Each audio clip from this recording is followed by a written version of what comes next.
Kisah kita bermula di utara perbatasan, tempat penguasa wilayah itu. Duke Alien benar-benar tak percaya ada begitu banyak makhluk andit di area tersebut. Jumlah mereka melebihi imajinasi Alien, disertai kabut beracun yang mengerikan. Namun, situasinya semakin buruk karena ksatria andit durian telah muncul. Bahkan 10 ksatria patroli elit bertarung sampai mati. Tidak bisa menjamin kemenangan melawan andit itu, dan para prajurit Duke menyadarinya. Mereka tidak punya kekuatan untuk mengalahkannya. Alien tak tahu harus berbuat apa, karena mereka sama sekali tak bisa mundur. Tembok utara sudah runtuh, dan menjebol gerbang kota saat ini. Akan sangat mengerikan karena negara ini akan tamat riwayatnya. Tak peduli pengorbanan apa yang harus mereka lakukan hari ini.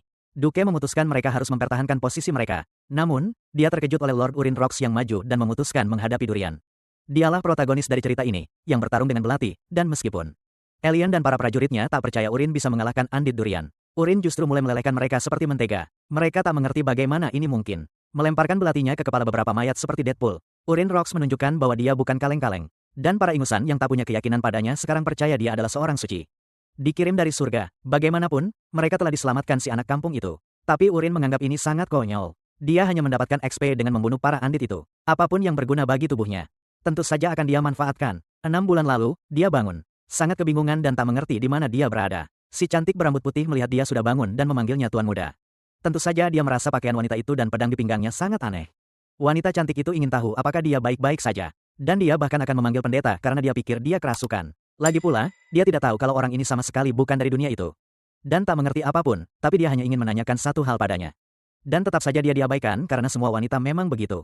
Pokoknya dia ingin tahu di mana dia berada dan dia kaget melihat di cermin. Bahwa dia adalah pria gendut yang hampir menangis. Aku cuma ingin mengerti, kemana perginya tubuh seksinya yang dulu setengah baya. Karena sekarang dia hanyalah pria gendut kecil dan tidak ada yang mau terlihat seperti itu. Tapi dia sepertinya sedang tidak dalam kondisi mental yang baik karena itu benar-benar mempengaruhinya. Dan sekarang dia ingin tahu apakah dia sedang bermimpi. Pendeta dengan cepat tiba di kamarnya. Dan memutuskan untuk melihat apakah kutukan Cromwell masih ada di kediamannya. Dan seorang pria yang cemberut melihat bahwa Urin telah bangun, menyebutnya aib keluarga. Jelas, pria yang bereinkarnasi itu tidak tahu siapa pria itu, yang sebenarnya adalah ayahnya. Pendeta berpikir bahwa ayah anak itu harus menyimpan khotbahnya untuk nanti. Karena anak itu baru saja bangun, pria itu masih belum puas karena dia merasa aneh. Bahwa protagonis telah bangun setelah pingsan dan tidak terluka parah. Dan pikirannya juga tampak stabil, pendeta merasa lega. Bahwa luka anak itu benar-benar sembuh, tetapi ayah Urin sangat marah. Karena akan jauh lebih baik jika dia mati saja. Dan dia sangat marah pada protagonis karena dia telah memperlakukan tunangannya dengan buruk. Urin tidak mengerti apa-apa dan saat itulah dia tahu bahwa dia sudah berusia 19 tahun. Tahun dan sudah waktunya untuk tumbuh dewasa dan bahwa adik laki-lakinya di dunia itu sudah membuka auranya. Dan dia hanya semakin tua dan gemuk setiap hari, pria yang adalah ayahnya ingin Urin. Setelah pulih dengan benar untuk langsung menemui tunangannya. Dan meminta maaf padanya dengan cara yang benar. Dan di sana dia menemukan bahwa dia memiliki tunangan bernama Ilya dan jika dia tidak memaafkannya, semuanya akan berakhir dan bagaimanapun dia menuntut agar anak itu tidak mempermalukan keluarga Rox lebih jauh. Keluarga lebih jauh dan saat itulah dia menyadari siapa dia sebenarnya. Dia ingin tahu apakah pria berjanggut di depannya itu adalah Wellington Rox. Masalah besarnya adalah bahwa pria itu agak bodoh dan berbicara dengan keras. Akhirnya ditampar di wajah hanya karena bodoh. Karena dia memanggil ayahnya dengan nama tepat di depannya. Dan dia pun membongkar beta itu lagi karena kaget setelah ditampar wajahnya. Urin tak percaya ini terjadi dan mengira ini pasti mimpi. Tapi dia malah pingsan lagi. Setelah bangun dia sadar dia masih di sana. Dan ingin mengerti kenapa dia tak kunjung bangun. Dari mimpinya, si cantik ada di sana untuk merawatnya, jadi dia mengenalinya.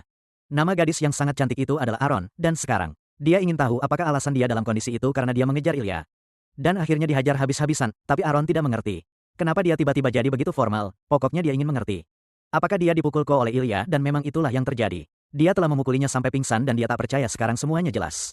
Dan entah bagaimana dia berakhir di novel web yang dia tulis. Bukan sebagai protagonis, tapi sebagai karakter sampah yang memulai pertarungan dengan sang pahlawan. Yang paling parah dari semuanya adalah dia akan mati dengan cara yang sangat menyedihkan.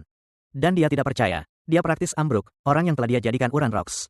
Singkatnya, adalah seorang idiot yang sempurna. Dia tidak punya bakat, tidak punya keterampilan, dan tidak pernah berlatih.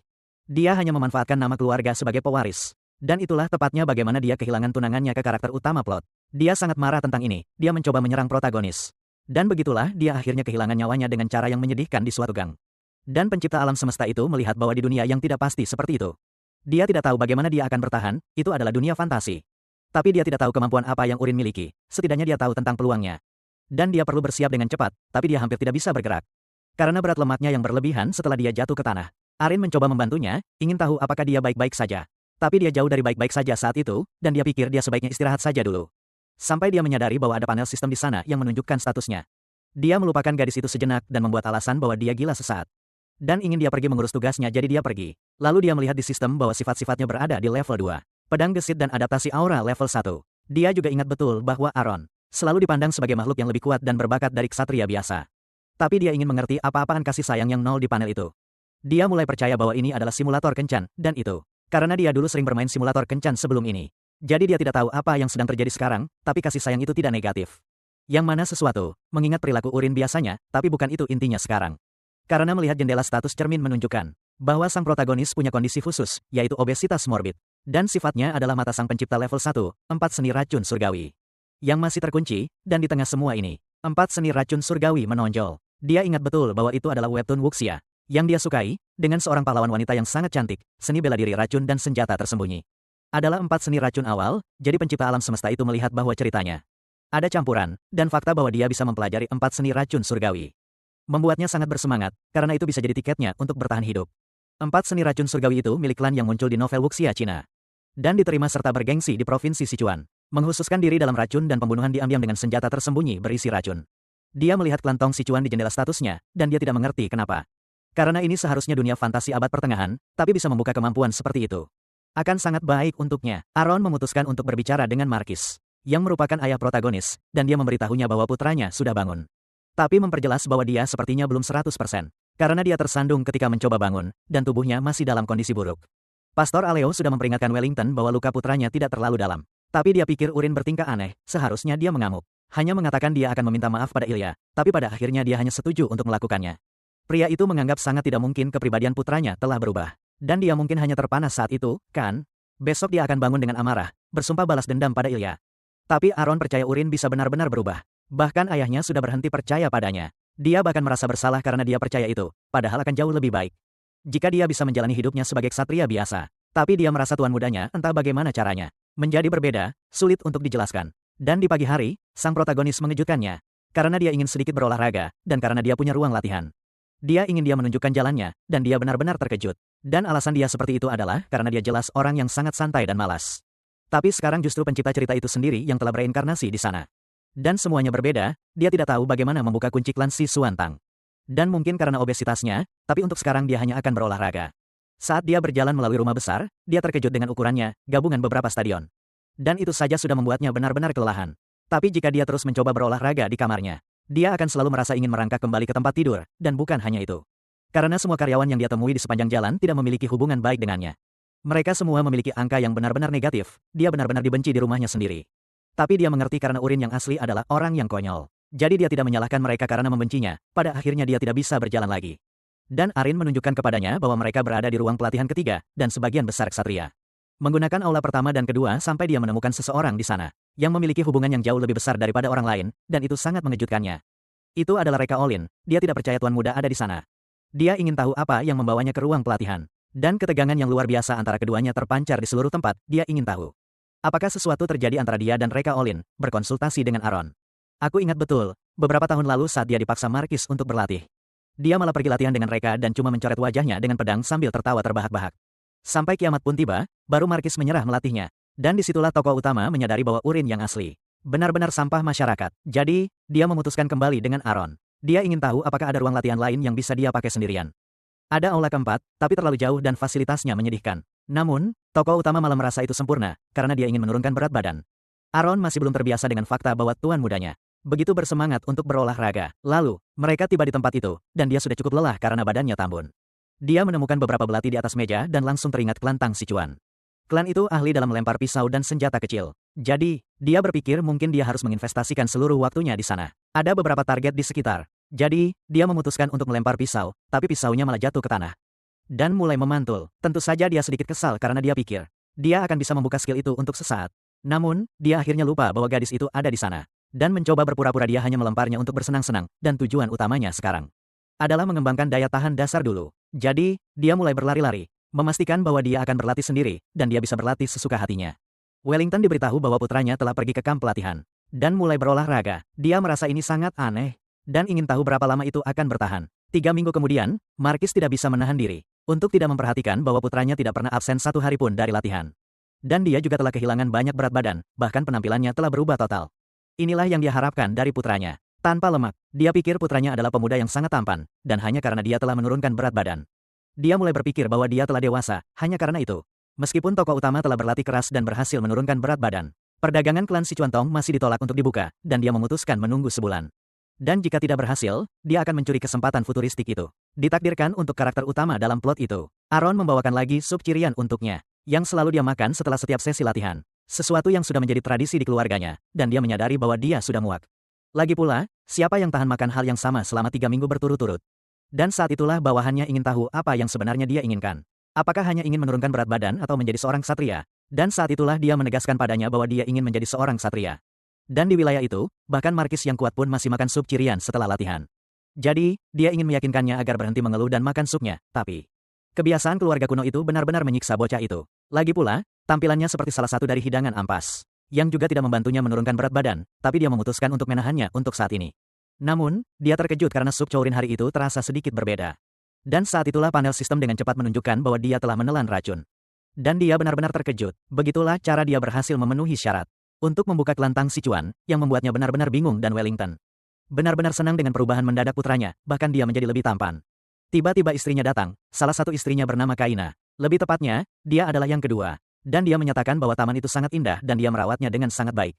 Dia tidak bisa tidak menunjukkan bahwa keterampilannya benar-benar mengagumkan. Dasar Aquarius. Dan dia dengan cepat memeluknya, ingin tahu kapan dia akan memilih Colin sebagai pewarisnya. Karena dia pernah menyebutkan ini padanya sebelumnya, karena dia sudah memutuskan ini. Dia harus mewujudkannya secepat mungkin. Saat itulah dia menjelaskan padanya bahwa ini bisa memakan waktu, yang membuatnya terkejut. Jelas dia sangat marah, karena dia sebelumnya menyebutkan bahwa Colin akan menjadi pewarisnya bulan itu juga, akan tetapi dia juga mendengar bahwa Urin akhirnya sadar kembali, dan bahwa dia adalah putra sulung dari keluarga Rox, jadi tidak akan sesederhana itu. Wellington berpikir jika putranya, Urin, bersungguh-sungguh sekarang, dia bisa menjadi penerus yang baik, dan Kaina pura-pura sangat khawatir. Namun senang mendengar dia sudah pulih, jadi dia ingin tahu apa yang akan dilakukan orang tua itu dengan penerusnya. Karena Urin baru berlatih selama 3 minggu. Orang tua itu ingin mengamatinya sedikit lebih lama, tetapi jika dia kembali ke kebiasaan lamanya, dia akan segera memberikan gelar pewaris kepada Colin, putra pertamanya dengan Kina. Dan dia pergi dari sana dengan sangat marah, berencana melakukan sesuatu terhadap Urin. Sementara itu, aku tidak percaya karena keluarga Sichuantong berspesialisasi dalam racun. Syarat untuk membukanya adalah dengan menelan racun. Dan di jendela status sub jelek itu, ada sebuah ikon. Dan dia mengetahui bahwa itu mengandung ramuan Han yang perlahan bisa melumpuhkan tubuh sampai mati jika digunakan dalam jumlah besar. Aaron melihat tuannya tidak makan dan dia dengan cepat mulai makan. Tetapi dia ingin tahu siapa yang mungkin telah menaruh racun di sana. Karena biasanya Urin tidak bisa dibunuh oleh racun, jadi ada sesuatu yang berubah. Dan saat itulah dia menyadari bahwa hal-hal yang seharusnya terjadi. Sederhananya, belum terjadi sekitar waktu itu. Colin, putra kedua, seharusnya secara resmi dinobatkan sebagai pewaris dan itu belum terjadi. Dia mulai percaya bahwa itu karena dia telah mulai berlatih, jadi seseorang telah menaruh racun di makanannya, mungkin, untuk menyingkirkannya dari kemungkinan menjadi pewaris. Dan kemudian dia mulai menangis, meninggalkan bawahannya benar-benar bingung dan tak berdaya. Dia menunjukkan padanya bahwa itu sangat enak hingga membuatnya menangis. Dia ingin sendirian untuk sementara waktu sekarang, jadi dia pergi agar dia bisa beristirahat dengan tenang. Dan melihat dirinya di cermin, dia ingin Sichuantong menunjukkan dirinya. Dan sekarang jendela status menunjukkan bahwa dia berasal dari keluarga Sichuantong. Dan fokus sepenuhnya pada itu, dia mulai melihat karakteristik Sichuantong. Keluarga tentang senjata tersembunyi, racun, dan seni bela diri, itu adalah pohon bakat. Dan dia melihat level yang dia butuhkan untuk membuka, jadi dia menghabiskan waktu memeriksanya. Sampai dia menemukan racun terakhir, yaitu racun tertinggi yang tak terlihat. Dia harus membuka semua tingkatan di bawahnya dulu, sesuai sistem level yang terkunci. Untuk mendapatkan yang paling dasar, dia menginginkan racun lemah. Dia butuh teknik internal untuk membukanya, jadi dia memeriksa seni bela diri. Yaitu seni racun hitam, seni jarum petir, 10.000 racun dan 10.000 racun energi ilahi. Masalahnya, dia cuma bisa memilih satu teknik internal. Tapi sepertinya itu mudah saja bagi seorang penggemar wuxia seperti dia. Seni racun hitam fokus pada racun, seni jarum petir. 10.000 racun fokus pada senjata tersembunyi. Dan 10.000 racun energi ilahi butuh waktu lebih lama untuk dikuasai. Tapi memungkinkan individu untuk mencapai penguasaan baik dalam racun maupun senjata tersembunyi. Dan begitulah para tokoh utama di wuxia. Jadi, dia memilih 10.000 racun energi ilahi. Dia langsung merasakan energinya. Sungguh tak bisa dipercaya, mantra-mantra teknik itu baru saja terukir di benaknya dan sekarang dia bisa mencoba mengalirkan energi. Jadi dia tak membuang waktu dan mulai mengalirkannya, merasakan aliran aneh di sekujur tubuhnya. Dan meyakini itu sebagai Ki-1. Dia mulai membimbingnya melalui meridian yang tepat dan menyimpannya di dantian. Untuk membangun kekuatan internal, dan setelah berlatih sepanjang malam tanpa tidur. Sama seperti di semua novel seni bela diri lainnya, dia sama sekali tidak merasa lelah. Dan sekarang dia merasa seluruh tubuhnya penuh energi. Dia bahkan bisa merasakan aliran Qi di sekitarnya. Mampu mengetahui berapa banyak burung di luar tanpa melihat pun. Dan dia juga merasakan energi dantiannya yang padat dan hangat. Dan sekarang, dia bahkan tak butuh cermin untuk melihat statusnya. karena dia hanya perlu mengalirkan Qi ke kepalanya, hingga dia merasakan aura familiar di luar pintu. Itu Aaron, yang datang untuk membangunkannya, dan dia menyadari bahwa dia belum tidur karena tempat tidurnya tak tersentuh. Dan dia tidak berpikir itu keren, karena dia harus istirahat supaya bisa berlatih. Tapi dia menunjukkan bahwa dia dalam kondisi prima dan akan berlatih bahkan tanpa tidur. Yang paling parah, dia tidak sadar kapan dia mulai berotot. Setelah itu, dia pergi ke tempat latihan dan ingin menjajal keahlian melempar pisaunya. Tapi sesuatu di depan matanya sangat mengejutkan, dia seperti punya crosshair. Seolah-olah sedang main game FPS, dasar bocah kebanyakan main COD. Sampai-sampai berhalusinasi dan melihat crosshair, jadi dengan crosshair di matanya. Dia bisa membidik dengan akurat dan melempar pisau mengenai target dengan tepat. Aaron pun kaget dengan apa yang dilihatnya, dia juga telah membuka kunci senjata rahasia. Teknik keluarga Tang Sichuan, dia ingin mengerti apa yang telah dia lakukan. Tapi bahkan dia tidak bisa menjelaskannya, jelas sekali dia cuma pura-pura. Dan menyalahkan hasil latihan bulan lalu yang mulai membuahkan hasil, dan dia benar-benar tidak percaya, padahal orang itu adalah pecundang sampai sebulan lalu. Dan dia belum pernah melihat Aaron merasa tersudut seperti ini sebelumnya. Ini pertama kalinya dia mencoba sekali lagi. Menganalisis segalanya, di mana, kapan dia melempar sesuatu. Energi internal yang membara muncul di perut bagian bawahnya. Dan pada saat itu dia mencoba lebih cepat dan lebih keras lagi, mengenai target di tengah. Tapi dia mengerahkan begitu banyak tenaga hingga dia benar-benar meretakkan album itu. Meninggalkan bawahannya benar-benar terkejut, karena pria itu sekarang menunjukkan bahwa dia tahu apa yang dia lakukan, dan faktanya. Memiliki bidikan dari game FPS yang muncul padanya pada dasarnya adalah curang. Dan dia ingat saat dia dulu bermain FPS bernama Battle Attack. Dan bahkan memenangkan turnamen Yang Deung Popisi Cafe. Menunjukkan bahwa dia benar-benar menyukai seluruh dunia itu. Dan di sana protagonis bertanya pada gadis itu apakah dia merasakan sesuatu padanya. Dia merasa bahwa itu di luar fakta bahwa dia telah kehilangan banyak berat badan sejak kemarin. Dia telah berlatih setiap hari dan makan sup cirin. Jadi dia telah kehilangan berat badan terus-menerus. Namun dia telah berubah total dari satu hari ke hari berikutnya yang sangat mengejutkannya. Dan saat itulah dia menyadari bahwa dia tidak bisa merasakan energi mengalir dari tubuhnya yang berarti bahwa di dunia itu hanya dia yang bisa menggunakan energi internal. Dan tidak ada orang lain yang bisa mendeteksinya, jadi dia benar-benar punya kekuatan luar biasa. Dia memutuskan untuk terus berlatih dengan melempar pisau beberapa kali ke album. Dan jelas saja, semuanya tepat sasaran. Ini membuat gadis itu sangat kesal dan dia juga ingin mencoba. Jadi dia meminta izinnya dan melempar pisau, tapi meleset total. Dan dia merasa lucu karena dia gagal, dan saat itu juga dia melihat di jendela status bahwa dia telah membuka tebasan lurus, memungkinkannya melempar lebih cepat dan lebih keras. Dan bukan hanya dengan senjata tajam, tapi juga batu, pahatan kayu, pedang besi, atau benda lain apapun yang bisa digunakan sebagai senjata. Jelas, dia meminta gadis itu untuk menjauh sejenak, lalu meraih pedang kayu untuk mencobanya. Dia merasakan banyak energi dari dalam mengalir dari dantiannya, ke lengannya, dan menggunakan tebasan lurus, dia melemparkan pedang kayu itu. Yang menghancurkan target lebih parah, membuat Aaron terdiam. Karena si mantan pria gendut itu sekarang sangat jagoan, dia tidak bisa menahan diri. Dan ingin tahu dari mana dia mendapatkan kekuatan sebesar itu, dan dia memberikan alasan yang payah. Bahwa dia mendapatkannya hanya dengan berlatih, dan dia juga tahu bahwa dia akan melaporkan ini kepada ayahnya. Tapi dia ingin gadis itu merahasiakan masalah itu untuk sementara waktu. Juga menjelaskan bahwa dia sedang menguji beberapa hal. Dan nanti dia akan menjelaskan semuanya, jadi yang bisa dilakukan untuk sementara waktu adalah menunggu. Dan setelah hari itu usai, semua orang berpamitan dan kembali ke rumah. Sementara ada seorang anak laki-laki berambut merah lewat dan si protagonis menggunakan mata pencipta untuk melihat statusnya, nama pria itu adalah Peru yang bikin keselak. Dan dia memiliki sifat sentuhan beracun dan juga gerakan lincah, keduanya di level 1. Dan sifat beracun itu adalah sifat yang memungkinkannya memasukkan racun ke dalam makanan. Dan sudah pasti pria itulah yang memasukkan racun ke dalam sup anak laki-laki itu. Jadi inilah akhirnya ujian sesungguhnya bagi protagonis. Dia membidik pria itu dan menggunakan racun pelumpuhnya, menembakkannya dari ujung jarinya. Dan dia benar-benar berhasil mengenai pria itu yang tidak bisa bergerak lagi. Protagonis sangat senang karena dia berhasil. Dia bahkan tahu berapa lama racun pelumpuhan itu bekerja, lalu mengangkat tubuh anak itu. Dan menempatkannya di lingkungan tertutup setelah membangunkannya. Dia ingin mendapatkan jawaban darinya, yang jelas-jelas sangat ketakutan dan terancam. Atau si protagonis ingin dia menjawab semuanya dengan benar. Dia ingin tahu apakah orang itu bertanggung jawab menaruh racun di supnya. Protagonis menetapkan aturan, jika dia benar, dia harus berkedip sekali, jika salah berkedip 2 kali. Jadi, dia bertanya lagi. Apakah anak itu yang meracuni supnya? Anak itu memperjelas, ya, benar. Dan itu juga ramuan Han Yang. Meski mengungkap semua ini, Peru sangat ketakutan. Protagonis ingin tahu siapa yang memerintahkan Peru untuk meracuninya. Bahkan menduga itu Kaina, salah satu istri ayahnya. Tapi bukan dia. Jawaban Peru membuatnya marah, jadi dia tak punya pilihan lain. Selain mengancamnya dengan meninggalkan tanda lama di lehernya, yang mengirim individu itu ke dunia lain. Melihat Peru tidak berbohong, dia memutuskan akan mencari tahu nanti dan memberi Peru sesuatu untuk dimakan. Menjelaskan bahwa itu disebut racun kelumpuhan. Setelah menelannya, sejak saat itu Peru hanya punya waktu sebulan untuk hidup. Tentu saja, jika dia tidak mengambil penawar racun yang Uran Rocks punya sebelumnya. Dengan kata lain, jika hidup Peru sudah sulit, sekarang jadi lebih sulit lagi. Pada dasarnya racun itu akan melelehkan semua organ anak itu. Begitulah Urin berhasil membujuknya untuk mematuhi perintahnya dan menyingkirkannya dari racun kelumpuhan. Supaya anak itu bisa berbicara dan bergerak. Akhirnya, Peru yang tak tahan tekanan menceritakan semua orang yang memerintahkannya meracuni Urin. adalah Kapten Karox Living Tane, yang ingin protagonis mati karena sesuatu yang lebih mirip penyakit tahun itu. Karox adalah kakak laki-laki Kaina, yang mendapatkan peran kapten berkat pernikahannya dengan Markis. Jadi, protagonis tidak sepenuhnya salah dalam pikirannya, karena dia adalah kaki tangannya. Tapi bukan itu yang penting. Dia memberikan selembar kertas pada anak itu, berisi semua informasi tentang racun. Hanya sedikit orang yang berpengetahuan tentang racun seperti Peru. Dan sang protagonis ingin Peru mengambil uang karek, dan mendapatkan semua racun itu di pasar gelap. Mengumpulkan semuanya dan membawanya kepadanya. Dia akan bertemu Peru malam berikutnya.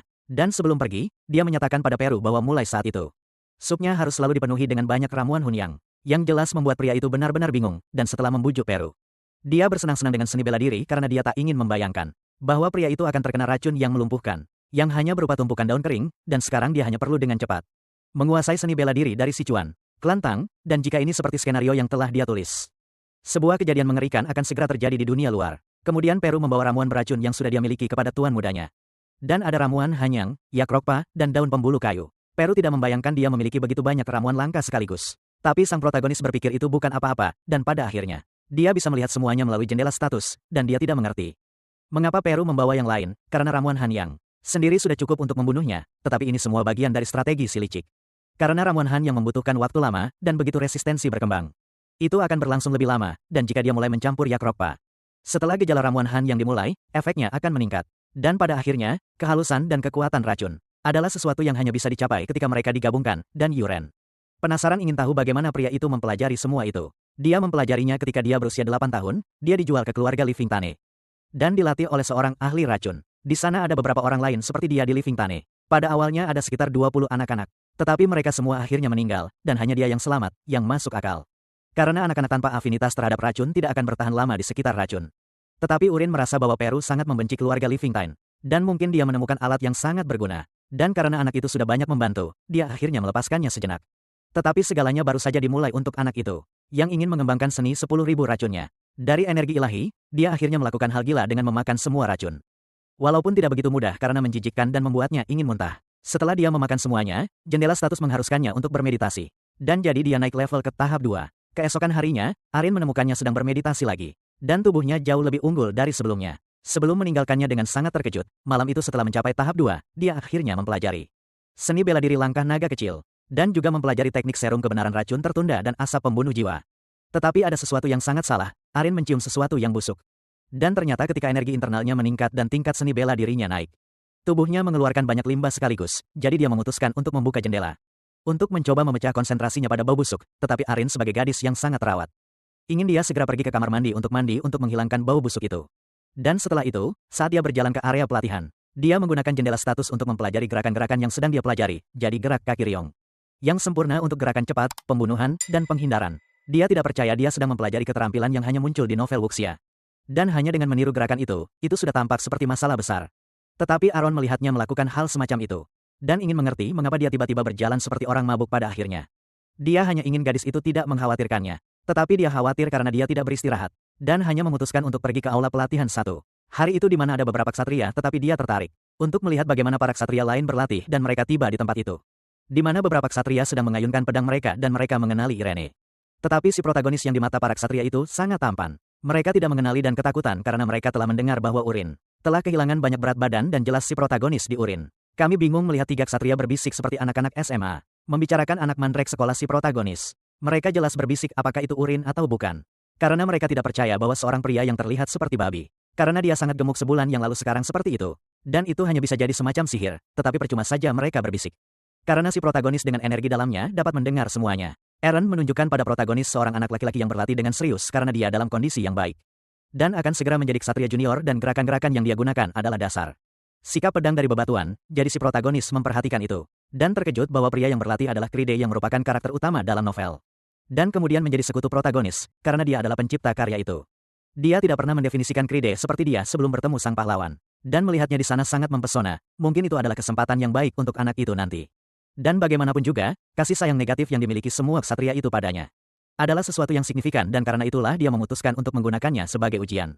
Dan begitu dia menggunakannya dan mengaktifkan racun yang berkepanjangan, pada salah satu dari mereka efeknya instan, di mana sang ksatria berlutut.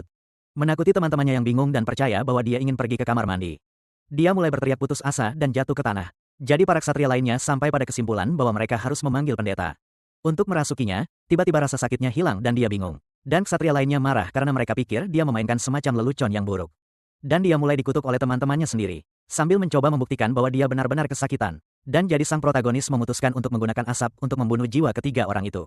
Seketika itu juga para ksatria mulai berhalusinasi, masing-masing melihat diri mereka sendiri. Seolah-olah mereka adalah iblis raksasa tepat di depan mereka. Dan mereka mulai berteriak dan jatuh ke tanah ketakutan. Karena Aaron tidak tahu tentang kemampuan Urin, dia tidak mengerti apa yang terjadi.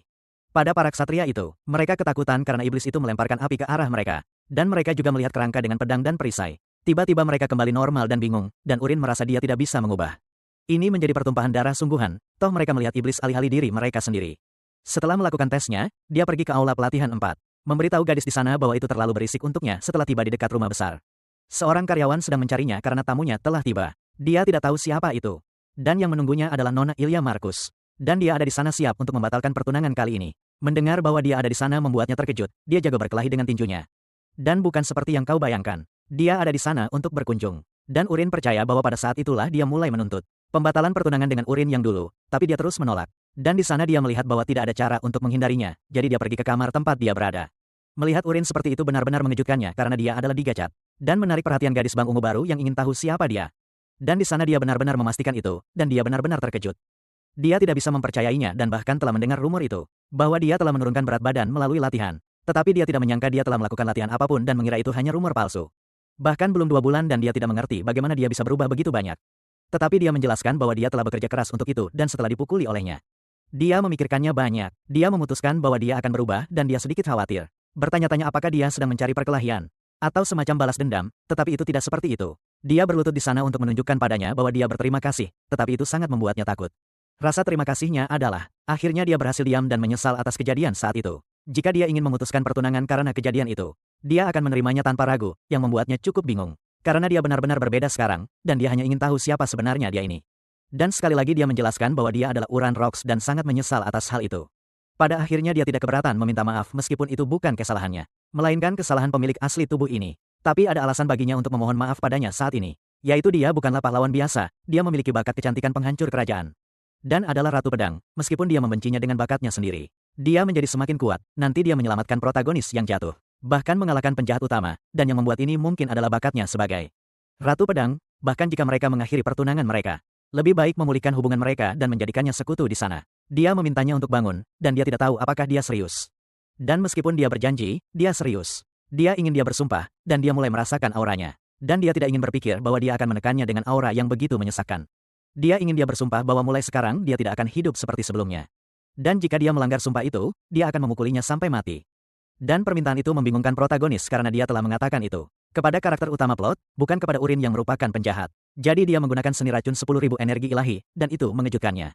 Karena dia berhasil menekan auranya dengan mudah, jadi dia bersumpah padanya, dan dia menjelaskan bahwa dia akan mengawasinya, dan jika dia membuat kesalahan lagi, maka dia akan membatalkan pertunangan tanpa syarat, dan itu sangat menakutkannya. Karena dia begitu saja tidak mengakhirinya, dan dia hanya berharap mereka bisa berteman. Dan setelah itu Wellington bertemu dengan menantunya, dan dia ingin tahu apakah dia sudah membuat keputusan, dan dia menjelaskan kepada ayah mertuanya bahwa dia tidak akan mengakhirinya, yang membuat Markis terkejut, dan tentu saja orang tua itu tukang gosip dan ingin tahu alasannya, ya kan? Ayah Ilya selalu bilang, orang itu susah diubah, loh. Tapi, ada gosip kalau si Urin itu berubah. Dia jadi penasaran, pengen tahu apa Urin balik jadi lemah lembut seperti dulu. Dulu waktu kecil memang begitu, tapi baginya, sekarang dia orang yang beda banget. Itulah kenapa dia pengen coba percaya lagi sama Urin. Tapi, dia juga sudah anti-anti ke bapak mertuanya, kalau Urin balik jadi beta sampah lagi. Dia sendiri yang bakal habis si dia. Bapak itu jadi ngeri sama menantunya. Kayaknya si menantu ini punya kenalan dekat sama setan. Ya, bapak itu cuma pengen yang terbaik buat anaknya. Dia nggak bakal lama-lama di sana, soalnya dia sudah bilang ke ayahnya kalau itu bisa merusak pernikahannya. Jadi, agak ribet kalau dia lama di sana. Begitu dia pergi, si kakek langsung telepon anak sulungnya. Dia bercanda bilang gak kenal sama anaknya. Urin jadi takut tapi juga merasa senang. Dia menegaskan kalau dia sudah berusaha keras. Dan dia menelpon anaknya untuk memulai latihan malamnya. Sudah waktunya dia belajar ilmu pedang keluarga Rox. Tapi, si tokoh utama ini mengejutkan si kakek. Dia bilang ada yang mau dia omongin soal ini. Lalu, dia kasih tahu bapaknya kalau dia lagi latihan seni melempar. Dia lagi belajar melempar, bukan main pedang. Tapi, bapaknya nggak mau izinin. Katanya itu trik murahan yang dipakai maling. Dengan ilmu kasar kayak lempar pisau gitu, Wellington mikir. Dia bahkan gak bakal bisa nembus baju Zirak Satria. Apalagi nembus sisik monster kelas rendah. Disitulah, dengan agak menantang, Urin pengen bikin taruhan sama Markis. Lagian, kalau si kakek yakin banget dia nggak bisa bunuh monster kelas rendah. Pakai pisau, dia pengen bikin taruhan itu. Tapi, Wellington nganggap ini cuma keras kepala yang nggak ada gunanya. Pedang seorang ksatria butuh aura buat hancurin sisik monster kelas rendah. Kayak Borak. Jadi, dia mikir, meskipun anaknya latihan ilmu lempar ini, selama 100 tahun dia tidak akan bisa menembus sisik Borak. Dan si protagonis menegaskan bahwa kalau begitu, Markis akan menang telak. Jadi, sebaiknya dia bertaruh saja. Wellington merasa sikap putranya itu gegabah. Dan dia akan menggunakan kesempatan ini untuk mematahkan kekeras kepalaannya sekali dan selamanya.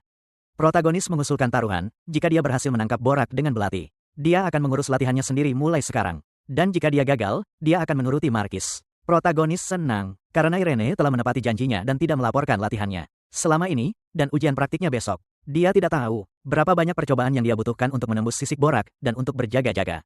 Dia akan makan beberapa ramuan beracun tersembunyi dan meningkatkan 10.000 seni racun energi ilahi ke tahap ketiga. Irene menyampaikan pesan dari Markis bahwa besok siang, tempat latihannya adalah di aula latihan 1. Dan si protagonis ingin tahu apakah dia tahu detail taruhannya. Tapi bukan hanya dia, seluruh perkebunan Markis tahu. Dan karena itu, perkebunan Markis saat ini menertawakannya, yang membuat protagonis bingung. Karena semua orang berpikir Urin akan mengompol karena ketakutan setelah melihat Borak. Dan kabur, bagaimanapun, pada akhirnya, Tuan Muda masih menjadi musuh publik bagi semua orang.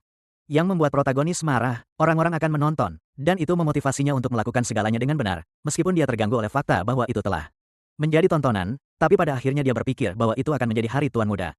Dan begitulah dia mencapai tahap ketiga dari seni bela dirinya. Keesokan harinya, tempat itu benar-benar ramai. Dan meskipun dia sudah siap, dia tidak bisa menahan diri untuk mengungkapkan kepada ayahnya bahwa dia agak tidak nyaman dengan tempat yang ramai ini. Semua ini terjadi karena Wellington, yang seorang tukang gosip, akhirnya menyebarkan berita kemana-mana. Dan dia tidak ingin putranya dipermalukan, jadi penyihir dengan cepat menggunakan jarak pendeknya. Memanggil sihir dan Borak muncul, si protagonis tidak akan pernah. Dia membayangkan akan melihat sihir secara langsung, dan yang lebih luar biasa dari itu adalah dia melihat monster yang dia, sebagai penulis, ciptakan dengan kata-kata. Borak adalah monster laut setinggi 150 cm. Dan banyak orang ketakutan saat melihat Borak, monster, yang tokoh utama Karang mendadak saat makan sushi rockfish di restoran dan kehabisan ide monster. Jika bukan karena lengan dan kakinya, mungkin malah sedikit imut, pikirnya. Borak dengan cepat mencoba menyerangnya, tapi dia berhasil menghindari semua pukulan dengan mudah.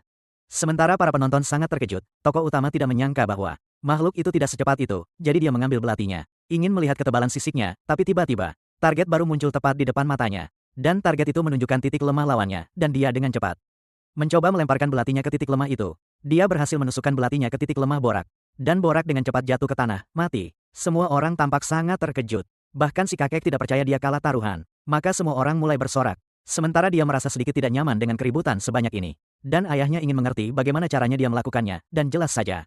Anak itu hanya menjelaskan bahwa dia membidik dengan baik. Dan mengenai target, namun ayahnya tidak bisa menerima itu. Dan jelas, Urin cukup bingung. Bagi Wellington, tidak dapat diterima jika Borak mati hanya karena satu belati. Dan Urin ingin tahu apakah si kakek akan menarik kembali kata-katanya. Dan Markis Wizard melihat sekilas monster itu. Dan menyatakan bahwa Urin benar-benar menyerang dengan akurat. Sementara Wellington berpikir putranya hanya beruntung. Dan ini membuat Urin marah, karena taruhan adalah taruhan. Dan Markis menuntut agar mereka melakukannya lagi, dan Urin tak menyangka si kakek akan sepicik ini, tapi Markis menambahkan janji lain pada taruhan itu. Karena jika dia menang kali ini juga, apapun yang dia minta akan dikabulkan oleh Markis. Tapi jika dia kalah, dia harus belajar ilmu pedang seperti yang direncanakan semula. Dan tentu saja, ini menarik perhatian Urin yang jadi semangat sendiri. Namun, lawannya kali ini bukan Borak, melainkan seorang ksatria, sang protagonis. Akhirnya menerima syarat yang diberikan ayahnya, toh dia tidak peduli. Dan malam itu, Komandan Kuroks Urin hanya ingin menjatuhkan harga diri orang itu. Tetapi dia masih ingin terus menerima pasokan racun melalui Peru, dan dia bingung harus bagaimana. Wellington berpikir, sebaiknya mereka memulai dengan latihan malam, karena itu akan adil. Lalu, Urin ingin tahu apakah dia bisa menunjuk ksatria itu, dan dia memilih Krit. Yang merasa sangat terhormat dipanggil Markis, dan menegaskan bahwa tugasnya adalah memperbaiki kebiasaan buruk si protagonis. Dan Krit akan menepati janjinya. Namun, si protagonis menyuruh Krit untuk tidak terlalu khawatir.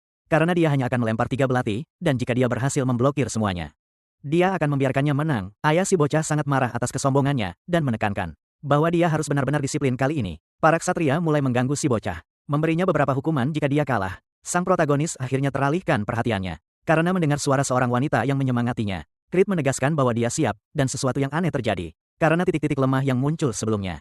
Saat dia melawan Borak, sekarang muncul jauh lebih banyak dan di beberapa tempat. Dan dia khawatir akan melempar ke salah satu dari titik itu, dan malah membunuh si bocah. Lagi pula, ini hanya untuk bersenang-senang dan tidak untuk dianggap serius. Jadi dia melempar belati itu, dan Krit, dengan aura yang terpancar, berhasil memblokirnya dengan pedangnya. Namun, benturannya sangat kuat dan membuatnya terhuyung. Semua orang terkejut dengan suara belati itu. Menghantam tanah, suaranya seperti kaleng. Dan itu sangat cepat sehingga mereka tidak bisa melihatnya. Wellington terkejut melihat belati itu. Yang dilempar putranya tergeletak di tanah. Dia tidak mengerti bagaimana belati biasa seperti itu bisa memiliki kekuatan seperti itu dan kekuatannya begitu besar hingga memecahkan pedang Kride. Yang gemetar ketakutan pada sang protagonis. Urin tak bisa tidak menyadari bahwa dia gemetar dan menegaskan bahwa dia tidak bisa lengah, jadi dia mengambil belati lain. Ingin anak itu mempersiapkan diri karena dia akan melemparnya dengan kekuatan penuh. Meskipun begitu, Kride masih salah satu karakter utama dalam ceritanya sendiri. Dan dia tidak akan mati begitu saja, jadi dia melempar belati yang berhasil diblokir oleh Kride. Tetapi dia tidak tahan lagi dan pedangnya sudah patah. Wellington benar-benar terkejut melihat ini dan ingin berbicara dengan putranya secara pribadi, tetapi Urin tidak mengerti mengapa Markis melakukan ini, padahal taruhannya belum selesai. Dan masih ada satu belati tersisa, tapi Wellington ingin sang protagonis segera berhenti. Dan di sana Urin memutuskan untuk bertanya langsung pada Kride, memintanya untuk mengangkat kepalanya. Dia ingin Kride menjawabnya, apakah seharusnya begitu, karena bagi sang protagonis. Seseorang yang akan menjadi seorang ksatria seharusnya tidak menerima hasil yang menyedihkan seperti itu. Entah kekalahan atau kemenangan, mencapai kesimpulan yang pasti itulah yang membuat seorang ksatria. Jadi Kride ingin mereka memberinya pedang baru agar dia bisa terus memancarkan auranya. Dia menunjukkan bahwa dia tidak akan menyerah begitu saja. Entah bagaimana sang protagonis tahu ada sesuatu di sana dan ingin menyemangatinya. Para ksatria terkejut dengan keberanian ksatria magang itu. Dan juga oleh fakta bahwa dia telah membangkitkan auranya. Sang protagonis melihat bahwa ini sudah bisa diduga. Karena Kride telah membangkitkan sifat berserkernya yang terwujud ketika dia mencapai batasnya. Sekarang dia bisa menguji teknik tingkat lanjut dengan Kride dan setelah dia mendapatkan pedang. Dia ingin sang protagonis melanjutkan dan bisa melemparnya. Tetapi Wellington tidak ingin itu terjadi, dan dia juga tidak membayangkan bahwa aura sebesar itu akan terwujud, yang setara dengan bakat seorang ksatria senior dan Wellington. Tidak tahu apa yang akan dilakukan putranya sekarang. Sementara Urin sebenarnya baik-baik saja dengan keseluruhan situasi ini, dan mengambil belatinya, yang merupakan kesempatan terakhirnya. Namun, dia sepenuhnya mengendalikan situasi ini, tahu. Meskipun yang lain masih tidak mengerti, dia dengan cepat melemparkan belati berputar itu. Yang membuat Kride bingung, dia mencoba memblokirnya. Tapi belati itu menembus pedangnya, menghindarinya, dan akhirnya dia terkena di bahu, tempat belati itu menancap. Jelas, itu adalah rasa sakit yang luar biasa, dan semua orang yang menonton tidak mengerti bagaimana dia bisa begitu lambat kali ini. Sang ksatria magang gemetar hebat. Sementara para ksatria mengira dia melebih-lebihkan, dan juga berpikir bahwa mereka hanya goyah, karena mereka bersaing melawan tuan muda. Dan itu jauh lebih dari yang Urin bayangkan, karena kali ini lebih banyak energi internal telah dimasukkan ke dalamnya, dan dia membayangkan rasa sakit yang luar biasa untuk Kride. Dan di sana Wellington akhirnya menyadari bahwa putranya telah memenangkan taruhan, dan akan berbicara dengannya nanti. Sang protagonis pergi ke Kride dan menyentuhnya. Menggunakan penyerapan energi internalnya, dan dengan melakukannya, dia berhasil mengakhiri rasa sakit bocah itu. Yang cukup terkejut dan dengan demikian berterima kasih kepada protagonis karena melakukannya, tetapi pada saat yang sama, dia ingin meminta maaf, karena ketika dia bergerak perlahan pada awalnya, dia pikir protagonis sedang mempermainkannya, tapi kemudian dia mengerti bahwa itu adalah teknik ilahi, dan tidak mungkin dia bisa mempelajari teknik seperti itu dalam waktu singkat, jadi dia sebenarnya menyembunyikan kemampuannya. Sang protagonis bingung, dan Kride ingin tahu dari protagonis, apakah ada organisasi rahasia yang menargetkan keluarga Markis. Itulah mengapa dia menyembunyikan semua kekuatannya sampai sekarang. Sang protagonis mengerti bahwa itu semua hanyalah asumsi bocah itu, bahkan dengan bangga. Berpikir aneh bahwa Urin tampaknya ditinggalkan. Tetapi pada akhirnya dia bekerja keras untuk itu. Kepribadian ksatria magang, menyukai teori konspirasi, dan dia ingin berjuang melawan organisasi rahasia. Mulai sekarang bersama protagonis, ketika dia membutuhkannya, dia hanya akan memanggilnya, dan Kride sangat meningkatkan kasih sayangnya pada tokoh utama. Membuat sesuatu menjadi sangat menguntungkan, Uran tidak menganggap itu hal yang buruk. Sebab, para bersek memiliki kepribadian yang sederhana, dan itu sangat keren baginya. Menangis, sekarang ingin semua orang percaya bahwa Tuan Muda tidak pernah menjadi bajingan. Dan dia akan menyebarkan kebenaran kemana-mana. Sang protagonis secara bertahap mendapatkan sekutu yang bisa melewati Ordo Ksatria sendirian. Aaron menemukannya dan memujinya karena telah bekerja keras. Dan jelas teknik yang dia gunakan pada akhirnya tidak pernah dilihat olehnya, dia menyadari apa yang telah dia lakukan.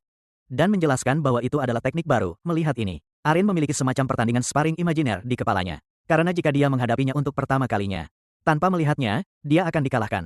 Tapi sekarang dia yakin dia bisa memblokir serangannya, tentu saja dia percaya ini sepenuhnya. Karena karakteristik utama Arin, yaitu pikirannya yang jernih, adalah sifat yang sangat langka dan super kuat. Dia telah menerima pelatihan malam sejak dia masih muda dan jika dia tidak menjadi kepala pelayan Urin, dia mungkin akan menjadi seorang ksatria sekarang, protagonis. Ingin tahu apakah dia puas dengan tempatnya saat itu. Dan dia tidak mengerti mengapa dia mengangkat topik seperti itu setelah itu. Sang protagonis pergi ke kamar tempat ayahnya berada, Wellington sangat marah. Karena putranya tidak memanggilnya ayah, dia juga ingin tahu teknik apa yang dia gunakan dalam kompetisi karena bahkan setelah meneliti buku, dia tidak dapat menemukan teknik lempar apapun yang menunjukkan gerakan yang begitu cerdas.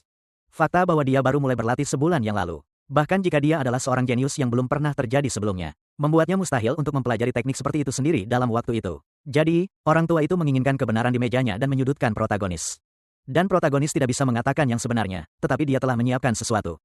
Mengetahui bahwa ini akan terjadi, jadi dia menjelaskan kepada ayahnya bahwa dia telah menemukan sebuah buku Dan buku itu ditemukan di perpustakaan keluarga Sultan untuk mempelajari metode pelatihan yang efektif. Dia menceritakan sedikit kisah bahwa dia sedang menjelajahi perpustakaan. Dan akhirnya menabrak sebuah buku, lalu sebuah buku jatuh tepat di kepalanya. Dan itu adalah buku tanpa tulisan di sampulnya, tapi dengan pola aneh yang terukir di sana. Tanpa berpikir panjang, dia membuka buku itu untuk melihatnya. Dan cahaya keluar dari buku itu, dan semua yang ada di sana tersedot ke dalam kepalanya. Dan setelah itu, buku itu menghilang begitu saja, dan Wellington terkejut. Dengan cerita yang dibuat-buat oleh si tokoh utama di menit-menit terakhir itu. Dan mengidentifikasi buku itu sebagai tome ajaib, sudah jelas bahwa si tokoh utama tahu tentang tome ajaib itu karena dia sendiri yang menciptakannya. Dia telah menciptakan penyihir luar biasa untuk merekam teknik atau sihir dalam buku. Dengan kekuatannya untuk meneruskannya sebagai tome ajaib, dan jiwa pustakawan memiliki begitu banyak buku. Dikumpulkan oleh leluhur sehingga bahkan Markis tidak tahu apa yang ada di sana. Dan menemukan buku itu sangat beruntung bagi putranya. Dan pada akhirnya tokoh utama setuju dengan itu, dan karena janji adalah janji. Ayahnya menyerah untuk memaksanya mempelajari ilmu pedang keluarga Rox. Dan sesuai dengan janji tambahan yang telah dia buat, dia akan mengabulkan permintaan apapun yang dimiliki tokoh utama, dan pada saat itulah Uran Rox meminta ayahnya untuk posisi ahli waris yang membuat pria tua itu terkejut. Lagi pula, ayahnya telah mengatakan dia akan mengabulkan apapun yang dia minta.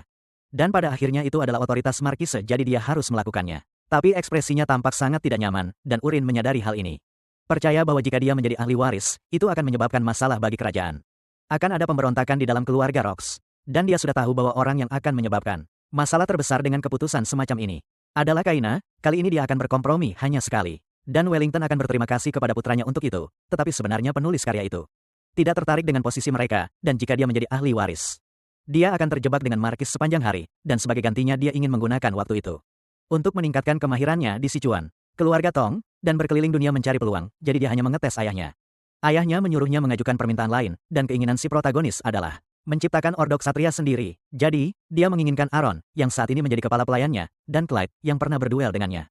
Dia menginginkan keduanya sebagai kesatrianya, karena keinginan itu tidak lebih sulit daripada posisi ahli waris, dan fakta bahwa Aaron terlalu bagus hanya untuk menjadi kepala pelayan. Ayah anak laki-laki itu menyetujuinya. Wellington merasa sangat aneh, karena dengan begitu, Urin akan ditinggalkan tanpa kepala pelayan. Namun, si protagonis sudah memikirkan seseorang, yaitu Peru, dan menjelaskan kepada ayahnya bahwa dia bekerja di dapur. Dia ingin menggunakannya sebagai kepala pelayan, tetapi dia ingin ayahnya memilihnya secara kebetulan. Dan bukan karena pilihannya sendiri. Markis ingin tahu apa yang terjadi.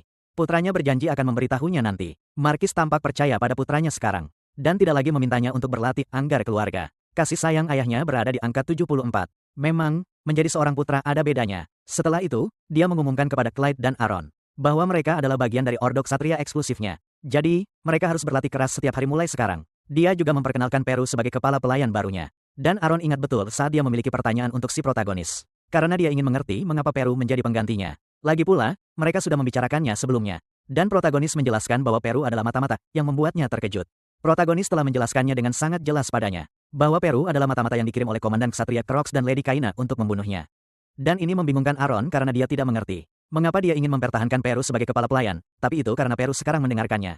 Craig ragu karena protagonis memiliki dua ksatria.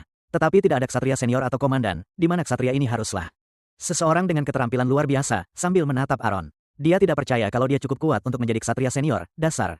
Dan dia pikir posisi ksatria senior itu seharusnya jadi miliknya, enak aja. Dan tokoh utama kita sih setuju-setuju aja, tapi biar adil. Aaron memerintahkan mereka berdua untuk bertarung, biar jelas. Dan Aaron mengalahkan Kride dengan sangat mudah, ampun deh. Menurutnya, pola serangannya terlalu sederhana dan perlu banyak latihan lagi, payah. Biar gerakannya nggak ketebak dari ancang-ancang doang, gitu dong. Lalu, tokoh utama menyuruh pemimpin ordok satrianya, Peru, pergi masak makan malam, dasar bosi. Dan Urin melihat dia agak menjauh, tapi dia bisa mendeteksi energi, wah. Dan dia ingin mengetes teknik baru yang menggunakan energi internal untuk menciptakan gelombang suara, keren. Bukannya suara biasa, buat mengirim suara ke telinga lawan, canggih. Itu kan jurus sakti mandraguna yang penting banget di novel silat, ilmu langka. Dikenal sebagai transmisi suara, dan di sana dia memanggil si bocah lewat energi, heh. Dan Peru menjawab lagi, dia mulai dipanggil beberapa kali, tapi dia ketakutan, ih. Karena dia nggak bisa melihat tokoh utama di dekatnya, dan dia jadi penasaran, serem. Apa ini semacam sihir hitam? Tapi tokoh utama menjelaskan, santai bro, itu cuma sihir komunikasi doang, lebay deh. Belum cukup kena racun, sekarang harus berurusan sama ini lagi, nasib. Dan dia pernah dengar ada penyihir hitam yang berurusan dengan racun menggunakan sihir, serem. Dan pada akhirnya, tuan mudanya adalah salah satu dari mereka, oh no. Dan Yoran Rox ingin tahu apakah racun yang dia pesan terakhir kali sudah siap, penting. Racun itu adalah racun pikiran ular, yaitu racun yang diekstrak dari 100 ular berbisa, ngeri. Peru sudah menyiapkannya, tapi lumayan susah juga, kerja keras. Dan tokoh utama mau makan itu di supnya nanti, selera aneh. Dia mulai bermeditasi karena dia sudah mencapai tahap 3, fokus. Energi internalnya nggak meningkat secepat sebelumnya. Aduh. Dan dia nggak tahu berapa lama lagi sampai krisis global, nggak ada waktu. Karena dia harus meninggalkan kastil ayahnya, dia memberitahu Wellington, berat. Yang nggak begitu paham kenapa dia melakukan ini, dan ingin tahu, kepo. Kalau bocah itu berencana pergi ke kota, ya. Di wilayah Markis, dia malah berpikir putranya akan pergi beberapa hari. Dan Urin tahu dia tak bisa mengatakan yang sebenarnya karena dia akan pergi sangat jauh.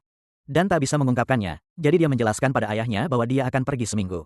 Tapi ayahnya tidak tahu siapa yang akan menemaninya, dan masalahnya, Urin muda merasa dia tidak butuh teman, tapi Wellington tidak terima itu. Karena Urin harus menjunjung tinggi posisinya. Lagi pula dia adalah putra sulung keluarga Rox, dan si protagonis memberikan alasan bahwa dia akan pergi ke desa dekat sini jadi tidak perlu, Wellington berpikir. Putranya tidak tahu betapa menakutkannya dunia ini, dan meskipun dia sudah sedikit lebih kuat. Dengan latihan, Markis berpikir dia bisa diracun. Tapi pada akhirnya racun tidak mempan pada bocah itu jadi protagonis beralih ke rencana B. Yaitu setuju dengan ayahnya untuk membawa seorang teman. Dan karena dia berangkat dalam 2 hari, si tua bangka punya banyak waktu untuk menemukan teman ideal untuk putranya, tapi pada akhirnya Urin akan pergi diam-diam besoknya karena dia tidak punya koin di tangannya. Dia cuma meminta uang pada Peru seolah-olah dia orang kaya. Tapi dia cuma memikirkan bagian yang Karax berikan pada kepala pelayannya. Dan agar tidak kehilangan nyawanya, Peru lebih memilih meminjamkannya uang dan tetap diam. Si protagonis juga tahu bahwa dia punya semacam kantong dimensi, yang merupakan hal yang cukup umum dalam novel yang dibaca si penulis, dan pada dasarnya adalah tas misterius yang bisa menampung sekitar 1 ton kargo. Karena tasnya kecil, si protagonis menginginkan tas itu dan Peru akhirnya menyerahkannya. Karena tidak ada cara lain, itu atau tetap lembek selamanya. Maksudku dan begitu Urin Rox memberikan Peru penawar racun palsu yang hanya dedaunan kering. Yang dia lewati sebagai obat palsu menjelaskan bahwa itu adalah penawar racunnya. Selama sebulan dan ini membuat Peru sangat bersemangat pada akhirnya. Dia ingin menyampaikan kepada Peru bahwa jika dia baik, itu akan timbal balik. Dan jika mereka terus memiliki kemitraan yang baik, si protagonis akan memberinya penawar racun yang sempurna segera besok saat fajar. Sang protagonis meninggalkan surat, lalu pergi diam-diam, rupanya. Karena masih pagi buta, tempat itu sunyi senyap. Tapi bukan berarti dia gak bakal ketemu orang. Tiba-tiba seorang kakek menyapanya, "Selamat pagi." Seolah mengakui kalau dia sudah membangunkan si protagonis entah bagaimana. Si protagonis merasakan sesuatu yang penting dari tukang kebun tua yang lembut itu. Dia memutuskan memakai mata pencipta untuk memeriksanya, tapi gak ada yang spesial. Dan itulah pertama kalinya dia keluar dari kastil Markis. Ujung-ujungnya dia malah nemu menara sihir. Pas masuk, dia disambut pria berjubah. Pria itu mau pakai transmisi, dan tujuan si bocah adalah kastil AS. Tempat yang jauh banget, biayanya 50 koin emas, dia tanda tangani izinnya. Dia udah kebayang itu pasti mahal banget, tapi dia dapat lebih dari itu dari Peru, sih. Dan dia pakai nama palsu saat itu. Biar gak ada yang tahu dia pakai transmisi, dia tanda tangan dengan nama Polian. Itu nama yang sering dipakai si penulis di game online, dulu. Dia masuk ke tempat dia harusnya berada untuk pakai transmisi. Dan dengan cepat tiba di tempat tujuan, dia kaget. Saat seorang pria menyambutnya di Kastil Oz. Dia merasa aneh karena gak merasakan apa-apa. Tapi memang pengalaman WAP itu begitu, cukup nyaman. Dan begitulah, kebanggaan menara sihir. Lalu dia keluar dan melihat semua kesibukan itu, membuatnya cukup terkejut. Dia ada di wilayah barat, yang berlawanan dengan keluarga Rox, dan bangunan-bangunannya sangat berbeda dari tempat asalnya. Jadi, dia langsung pengen nyari pandai besi yang ada di ganggang itu. Cari informasi dengan pergi ke sana, tapi meski udah nyari lumayan lama. Dia gak nemu pandai besi unicorn, dan hari sudah gelap. Setelah mencapai ujung tempat itu, dia udah hampir nyerah. Sampai akhirnya dia nemu pandai besi, dan dia pengen tahu apakah pandai besi itu kenal. Pandai besi bernama Unicorn Smithy, tapi si pandai besi gak kenal siapapun dengan nama itu. Dan penulis pun kesal banget karena ternyata dia salah. Tapi sebelum dia menyesali semua yang telah dia lakukan, pandai besi di depannya itu sudah memberi isyarat bahwa dia berencana menggunakan nama itu sebagai nama tokonya nanti. Jadi, Urin telah menemukan orang yang tepat, dan tanpa membuang waktu. Dia menggunakan kemampuan mata pencipta miliknya dan melihat bahwa nama pria itu adalah Jiranox. Dan dia punya bakat menciptakan senjata magis, afinitas pada fokus api dan presisi. Dia juga memiliki afeksi positif pada protagonis, dan dia sangat senang. Karena dia telah menemukan tempat yang tepat, dan dia ingin melihat-lihat senjata yang dijual pria itu. Sambil melihat-lihat, dia ingin tahu bagaimana bisnis Jiranox berjalan. Yang sebenarnya tidak terlalu dia pahami dengan baik. Namun, dia memperjelas bahwa lokasinya berada di sudut, dan keterampilannya juga lumayan payah. Bahkan ketika pelanggan datang, mereka hanya melihat-lihat lalu pergi begitu saja. Dan dia tidak tahu berapa lama dia bisa bertahan begini. Seperti ini, sang protagonis merasa sangat menarik karena senjata-senjata itu bukan kaleng-kaleng. Senjata itu diberkati oleh roh, dan dia bahkan meragukan bahwa itu adalah Jiraiya sendiri yang telah menempanya, tetapi dia benar-benar bertanggung jawab atas segalanya. Dan pada akhirnya, itu terbukti menjadi kegagalan baginya. Kasihan deh. Sang protagonis kagum bahwa dia berpikir demikian. Dan alasan pandai besi berpikir demikian adalah, setelah ditempa, senjata-senjata itu menjadi sangat berat. Bahkan seseorang dengan kekuatan besar pun hampir tidak bisa membawanya, itulah mengapa tidak ada yang mau membelinya. Tapi dia tidak benar-benar tahu bahwa itu karena orang-orang tidak berkualifikasi mencoba menyentuh pedang-pedang itu. Karena seseorang yang memenuhi syarat bisa menanganinya karena mereka akan meminjamkan kekuatan mereka. Dalam pandangan protagonis, Jiranox belum menyadari nilainya sendiri. Dan dia dengan cepat memperjelas bahwa dia akan membeli pedang, tetapi Jiranox lebih khawatir bahwa itu hanya akan mengecewakan. Protagonis sedang berpikir untuk memberikan pedang itu pada Arin. Atau menangis, tetapi meskipun demikian, itu masih bukan harta yang dia cari. Dan dia ingin tahu dari Pandai Besi apakah dia memiliki senjata yang sangat berkarat. Pandai Besi akhirnya menunjukkan kepadanya sebuah kotak yang penuh dengan senjata berkarat dan dia merasa sangat aneh. Karena ada seseorang mencari senjata berkarat, semua yang dia miliki dikumpulkan di peti itu untuk dijual murah karena sebelumnya tidak laku. Dan memang begitulah yang sudah disiapkan oleh si penulis. Sang protagonis mengambil senjata yang bukan buatan Geronox. Dan dia tidak tahu dari mana asalnya, tapi ada di gudang. Awalnya mau dibuang, tapi sayang. Jadi, entah kenapa, dibiarkan saja di sana. Protagonis langsung menegaskan dia juga akan mengambilnya. Karena dia memilih barang cacat, Pandai Besi itu memutuskan membuat kedua senjata. Harganya cuma 2 koin emas. Protagonis kaget, kok bisa semurah ini? Begitu identitas asli senjata-senjata itu terungkap. Harganya bahkan tak bisa dibeli dengan 200 koin emas. Tapi, bukan cuma barangnya yang Urin perhatikan. Orang ini menarik juga, dan, seperti yang dia bilang tadi, dia mau menutup toko. Pemuda itu ingin tahu, apakah dia mau jadi murid pengrajin. Jiranox sedikit bersemangat dengan cara protagonis mengungkapkannya padanya. Tapi, di saat yang sama, dia juga merasa tidak percaya diri. Lalu, Urin memperkenalkan diri padanya. Dia dengan jelas mengatakan bahwa dirinya dikenal sebagai si tak terkalahkan. Tombak yang melindungi keluarga Batu Urin dari selatan, padahal itu bohong. Karena tak seorang pun memanggilnya tombak tak terkalahkan, tapi Jiranox mengenali nama keluarganya. Dia sangat ketakutan dan mulai berlutut di hadapannya sebagai tanda hormat. Tak pernah membayangkan bisa menemukannya di tempat serendah ini. Dan protagonis, sama sekali tidak suka dia berlutut. Setelah kesalahpahaman besar itu, dia masih ingin tahu kenapa Urin ingin dia jadi pegawainya. Dan jelas, itu karena bakat spesialnya. Bakat yang bahkan Jiranox sendiri belum sadar dia miliki. Dia benar-benar menolak mengakui pada protagonis bahwa dia memiliki bakat ini, karena dia sering mendengar ceramah dari gurunya. Urin sudah melihat banyak senjata dan pandai besi hari itu, dan meyakinkan Jiranox bahwa senjatanya punya sesuatu yang berbeda. Dan perbedaan itu adalah perhatian besar yang diberikan dalam pembuatannya. Pedang-pedangnya luar biasa, terutama gagangnya, yang sangat teliti. Dan jelas, gagang itu penting untuk mencegah tergelincir. Melihat perhatian yang begitu besar, dia percaya bahwa Jiranox nantinya akan berkembang dengan bakat istimewa, dan tukang besi itu menyimpulkan bahwa dia akan mengikuti sang protagonis. Meskipun dia sama sekali berbeda dari rumor yang beredar. Lagi pula yang mereka dengar dia itu gendut, berita kalau dia bukan lagi beta. Belum sampai ke sana, dan begitulah putra sulung Markis menunjukkan sesuatu yang menarik kepada si tukang besi. Dia membangkitkan artefak mistis bernama Agnes, membuat Jiranox agak ketakutan. Itu adalah pedang ego legendaris, dan awalnya seharusnya diambil oleh tokoh utama. Dari plot, melalui jendela status, dia melanjutkan kontrak dengan pedang Agnes. Yang tiba-tiba meleleh, dia memiliki suara yang sangat aneh, membuat sang protagonis bingung. Karena menurut apa yang telah dia tulis, seharusnya itu suara gadis imut. Dan Agnes, dengan suara yang sama sekali berbeda, ingin tahu siapa protagonis itu. Untuk membuat kontrak dengannya, karena dia pikir dia tidak punya bakat untuk membuat kontrak. Dan Urin berpikir Agnes kecewa karena dia tidak bisa merasakan mana di dalam dirinya. Dan Agnes sangat kesal dengan situasi ini, tapi bagaimanapun dia tidak mengerti. Bagaimana sang protagonis tahu dia ada di sana dan bahwa dia telah membaca mantra pembebasan. Sang protagonis membuat alasan kepada Agnes bahwa dia telah mendengar ini ketika dia bertemu Nabi Agung, yang merupakan skenario yang dia tambahkan ke plot untuk memberikan kepercayaan pada novelnya. Tapi Agnes tidak mempercayainya karena dia pikir itu tidak mungkin, karena seorang Nabi Agung tidak akan pernah mengatakan hal seperti itu kepada orang yang tidak berguna. Tetapi artefak ilahi itu tidak membayangkan bahwa sang protagonis bahkan tahu tentang kemampuannya, apalagi karena dia juga tidak membayangkan bahwa dialah yang menciptakan seluruh alam semesta itu. Agnes dapat dibagi menjadi 2 bagian, tubuh utamanya dan tubuh sekundernya. Sebagai senjata bebas, dan masing-masing dapat berubah menjadi senjata dengan bentuk apapun. Pengguna membayangkan tokoh utama menggunakannya sebagai pedang dan perisai. Dan bahkan jika dia kehilangan bagian tubuh sekundernya selalu kembali ke tubuh utama, dan di sana Agnes mencoba memelajarinya. Seolah dia yakin akan segalanya, fakta bahwa protagonis tidak dapat menggunakannya. Karena cuma bisa dipakai sama yang punya mana, kupikir dia sebaiknya nyerah saja. Si tokoh utama merasa berisik, jadi kuputuskan mengubahnya jadi cincinnya. Karena dia juga bisa membawanya begitu sekarang Agnes ada di jarinya. Dia merasakan energi yang sangat panas dan seolah-olah dia meleleh. Untung saja tokoh utama kita ini jago bela diri, bukan Mana dan Uran. Ingin tahu berapa lama Jiranox butuh waktu untuk menata tempat itu? 2 hari cukup baginya, jadi mereka akan bertemu setelah 2 hari itu. Di depan Central Park Castle Oz dan tiba-tiba dia bertemu Ilya. Dan dia tidak mengerti mengapa dia ada di sana dan dia jadi ingat bahwa ini adalah saat ketika Ilya akan bertemu tokoh utama dari plot cerita. Yang adalah sang pahlawan dan jelas ada sesuatu dalam alur cerita yang berubah. Dan dia ingin mengerti mengapa dia ada di sana, dan dia tidak berbohong padanya. Dia sedang mencari pandai besi dan berhasil menemukannya, tapi dia merasa ini sangat aneh. Karena keluarganya punya banyak pandai besi yang siap membantu. Tapi pada akhirnya, dia menginginkan sesuatu yang benar-benar spesial. Dan dia tidak tahu kalau dia menginginkan sesuatu seperti itu. Karena kalau tidak, dia bisa saja membantunya menemukannya, dan pandai besinya pun muncul.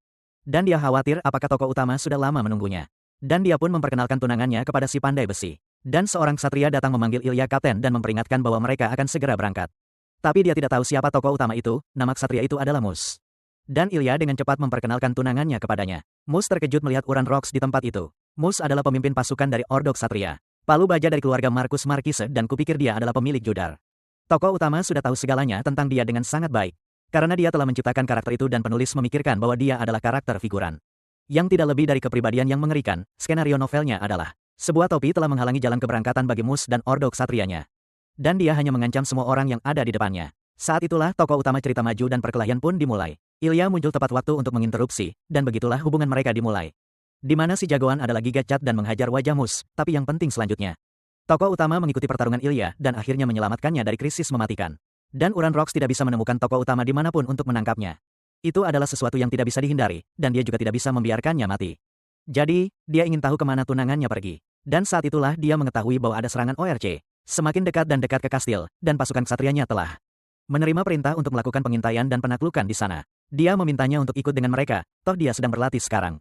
Dia juga ingin merasakan pertarungan secara realistis. Dan juga ingin melihat keterampilan tunangannya, tapi dia sedikit ragu. Karena dia pikir itu berbahaya, dia ingin dia tidak khawatir. Jadi, dia memutuskan bahwa mereka bisa pergi bersama, dan akhirnya menyediakan kuda untuk mereka. Mus pikir itu bukan ide yang bagus karena ini bukan tamasya. Dan bahkan jika mereka hanya orc, dia tidak bisa merasakan mana dari Gurenox dan Urin. Saat itulah dia mendapat teguran tajam dari gadis itu. Dia tidak meminta, dia memerintah seperti Kafira dalam parade perencanaan pria itu. Dan dia tetap melakukan apa yang dia perintahkan, mati karena marah seperti anak manja setelah itu. Dia membeli protagonis di atas kuda di sana, dia meminta pandai besi untuk berpegangan erat. Sementara dia ada di belakangnya, dan setelah tiba di dekat tempat para orc berada. Mereka membuat strategi Yunani di mana mereka akan dibagi menjadi kelompok yang terdiri dari 5 orang. Untuk menemukan pemukiman mereka, dan jika mereka menemukannya, mereka tidak boleh menyerang. Tetapi harus mundur dan menembakkan suar, dan mereka terus maju, tetapi jejaknya berantakan. Dan sulit bagi mereka untuk menemukan mereka karena hari semakin gelap. Mereka memutuskan lebih baik kembali untuk hari itu, tetapi mereka akhirnya menembakkan beberapa suar. 4 totalnya, dan mereka berlari secepat mungkin menunggang kuda. Tapi Ilya melihat sesuatu yang sangat mengejutkannya, para prajuritnya yang tak berguna semuanya mati. Dan situasinya sangat buruk sehingga baju besi mereka meleleh. Pertanyaannya sekarang adalah bagaimana mereka bisa terkena serangan itu. Mereka menuju ke suar yang berasal dari selatan, dan sesampainya di sana, mereka menemukan beberapa mayat tergeletak di tanah, jadi mereka memutuskan. Mereka harus segera pindah ke area berikutnya, tetapi di sana Urin bersikeras. Dan menjelaskan bahwa mereka sebaiknya jangan bergerak dulu, membuat tunangannya yang manis kebingungan. Itu karena dia sudah tahu bahwa para orc terpencar, dan memburu para prajurit satu persatu, jadi tidak ada kesempatan bagi mereka untuk menang dengan cara itu. Mereka perlu menghentikan operasi dan menembakkan sinyal untuk mengumpulkan pasukan di sana. Salah satu ksatria gadis cantik berpikir dia harus diam dan tidak ikut campur. Dan mulai menyalahkannya seolah-olah dia seorang istri yang menyalahkan suaminya di masa lalu. Saat itulah Urin ingat bahwa tokoh utama telah dikutuk di bagian itu dan dia dikritik oleh pembaca. Karena membuat mereka frustrasi karena hal itu, dan karena penulis karya itu keren. Dia akhirnya menderita stres pasca trauma, dan prajurit itu terus mengganggunya dengan mengatakan berbagai hal, tetapi sang protagonis yang alpa ini hanya memerintahkannya untuk diam, dan tiba-tiba pria itu jatuh ke tanah, dan di sana sang protagonis ingin pria itu tahu tempatnya, menunjukkan siapa alpa dari kelompok kecil itu dalam plot aslinya. Ili tidak mendengarkan tokoh utama dan bersikeras pada pemikirannya sendiri. Tetapi sekarang dia tidak tahu harus berbuat apa, alur ceritanya benar-benar berbeda sekarang. Dan Ilya mendengarkan pendapatnya, menilai bahwa dia tidak dapat melihat situasinya dengan benar. Jadi dia memerintahkan salah satu ksatria untuk menembakkan sinyal biru untuk mengumpulkan pasukan mereka di sana. Setelah itu, Pandai Besi memberitahu bosnya bahwa dia luar biasa. Karena dia membuat mereka bergerak sesuai dengan keinginannya, tetapi itu bukan apa-apa bagi sang protagonis. Dan Jiranox percaya bahwa banyak tentara akan berkumpul, tetapi sang protagonis menjelaskan bahwa ini mungkin tidak akan terjadi. Pada akhirnya, Pandai Besi tidak mengerti apa yang ditunggu oleh tuan mudanya.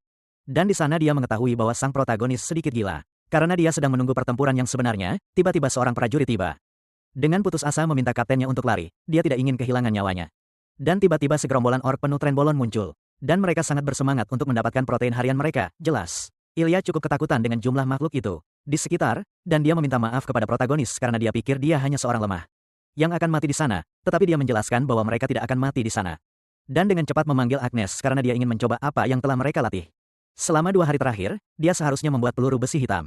Dengan tubuh sekundernya, teknik yang dia dapatkan ketika 10.000 energi racun ilahi miliknya mencapai tahap ketiga, tetapi dia belum memiliki kesempatan untuk mencobanya. Ledakan besi hitam meluncurkan senjata tersembunyi yang meledak melalui infus energi internal ke dalam peluru besi hitam, dan tanpa membuang waktu, dia menembak salah satu orc. Dan tiba-tiba terjadi ledakan yang sangat mirip dengan yang tak bisa kusebutkan.